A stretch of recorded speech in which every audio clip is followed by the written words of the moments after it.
چا هم چې په پاکستان کې د خپلواکۍ یا د نړۍ د لویو ګټو خلاف حرکت کړی یا وژل شوی یا له صحنې ایستل شوی.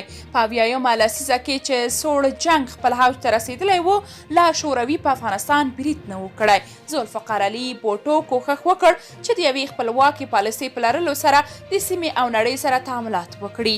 نو یې د اسلامي هیوادونو د مشرۍ لپاره هڅې پیل کړې. د همدې لپاره یې د اسلامي هیوادونو مشرانو غونډه په 1940 میلادي راوبلله. د هغه مهال د اسلامي هیوادونو مشران د قذافي، یاسر عرفات او د شاه فیصل او نورو په ګډون پاکستان ته وبلل او د فلسطین د موضوع ترڅنګ کې په ځینو نورو مسایلو بحث وکړ چې دا د غرب لپاره د خطر زنګ و. بل دا چې که څه هم بوټو ځان د هیڅ ایډیالوژي یا بلاک پلاوی نه ګاڼه، خو د هغه په وینا او کردار کې په ښکاره له سوسیالیزم سره علاقه او هغې خواته میلان غربي نړۍ چې د شوروي سره ښکېله وه په لوی تشویش اخته وه.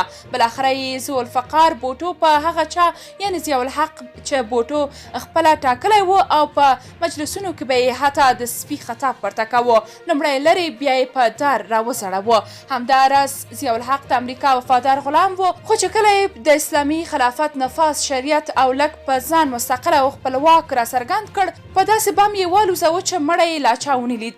اوس چې یو ځل بیا عمران خان په هغه ممنوعه لاره د سفر نیت وکړ نو له ګړنګونو ولوېد. روسیې ته په ډېر خاص وخت کې د عمران خان سفر او د ازبکستان ولسمشر ته خورا تود هرکلی ویل یو ځل بیا د خطر زنګونه وکړنګول. نړۍ د عمران خان د مدني ریاست او نورو اسلامي پروپاګند څخه اندېښنه نه لري، ځکه غرب پوهیږي چې عمران خان څومره مسلمان او دا کار یې څومره اسلامي دی. نو عمران خان نور ناچله سیکه ده، نه پوځ ته په درد خوري، نه هغه نړۍ ته چې پاکستان یې د ځانګړو موخو لپاره رامنځته کړی او ساتلی.